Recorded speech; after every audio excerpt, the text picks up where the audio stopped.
let's hope. The last question is that I need some investment tips from you, because I'm getting my huge salary for doing this interview as the CDs of Sub Pop. So what would be your sort of like top 3? Which CDs should I pick from your catalog? Of the whole catalog? Yeah. That's a lot of stuff. Well, I would always advocate the latest one first, which is Daniel Martin Moore.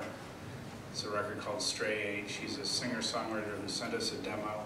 He's from the state of Kentucky. And there's a little bit of kind of Nick Drake, Townes Van Zandt, and a smidgen of like a Chet Baker kind of jazz tip going on in what he's doing. I think that's a great record. I think no record collection is complete unless you have Superfuzz Big Muff in it by Mudhoney. And as far as the third one goes, boy, Shut Up You Fucking Baby by David Cross. It's a comedy record, but it's timeless, and it's one more reason why, if you listen to it, one would remember why it's so critical for people in my country to elect Barack Obama as president, because we've had such a nightmare in our political representation over the past 8 years. Any questions from the audience? Hi, I just like, this is not just the music, but in the late 80s and early 90s, Seattle was also a place for rebirthing an alternative American comics as well as music. Yeah. So, I mean, in the everyday level, how much these two cultures were connected, like Peter Bagge and Sub Pop? Very much so. You know, Fantagraphics is located in Seattle. Yeah. Peter Bagge lives in Seattle. Bruce, very early on, you know, with the first few Sub Pop records, even at my, you know, in the years that I've been involved with the company, we've interacted with that community quite a lot. Peter Bagge actually attended the rock shows, and so he drew a lot of those characters based on experiences that he had actually witnessed, and plus anecdotes that Bruce had shared with him over dinner. So there was a lot of interaction, continues to be to a lesser degree, but it's still a vital relationship. We actually, Fantagraphics and Sub Pop shared a warehouse manager, a guy named Mark Arm, who also is a singer of Mudhoney.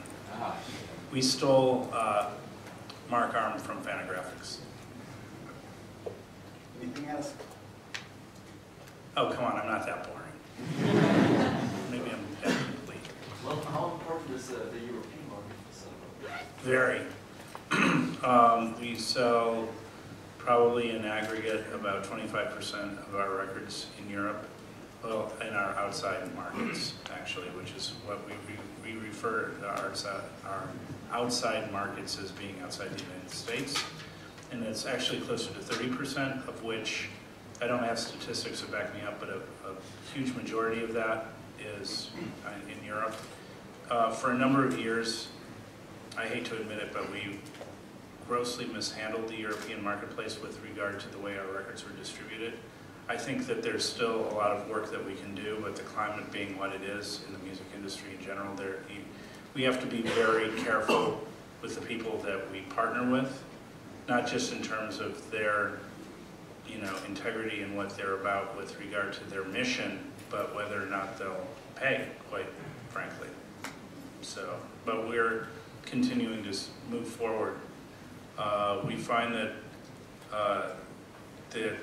you know, there's, at least from a touring side of things, and people probably hear this frequently, but there's a lot more early advocacy for our artists over here, and a much more enduring advocacy as well. In the United States, things seem to blow up very quickly and then pass by very quickly as well. Which leads me to another question. You mentioned the catalog, the importance of the catalog, first of all, from Warner Universal.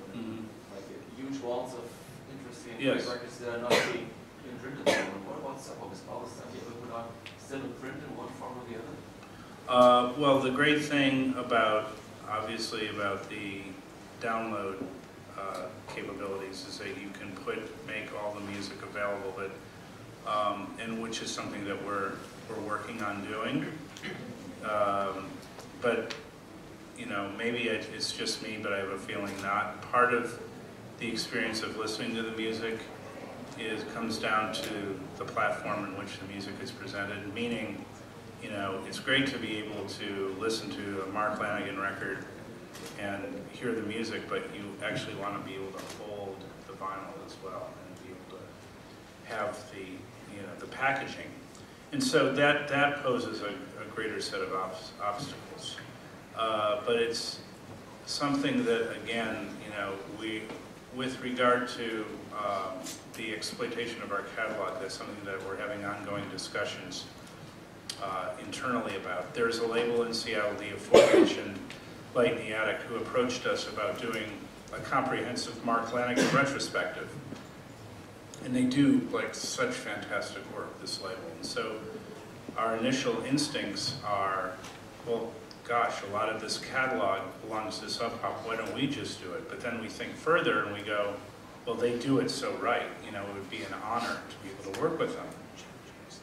So that's something that we're going to continue to talk about, but optimally we would love to be able to do our own, you know, retrospectives, our own reissues. But sometimes a third party would put in more care and, frankly, more expense, more money into a project than we would normally be able to do, or would consider doing. Can you ask Greg Dooley to get Afghanwigs together and make a new album for Sub Pop, please? I'll do that. Thanks. I have two questions. First of all, you mentioned Bell and Union, but is there some other labels, independent labels in Europe, for example, that you really are a fan of yourself? Who really? That you're a fan of yourself? Well, there are a number of labels that I've been a fan of historically. I would say my favorite labels, I love Warp, and I love Domino. Just thinking right off the top of my hand, the aforementioned Bell Union, you know, historically Rough Trade. That's something I would really have to think about, but there's, you know, great history of great independent labels in Europe. And, you know, the reason we don't do business with them is because we don't license very much of our music outside of Sub Pop, is it allows us to control the agenda, as it were.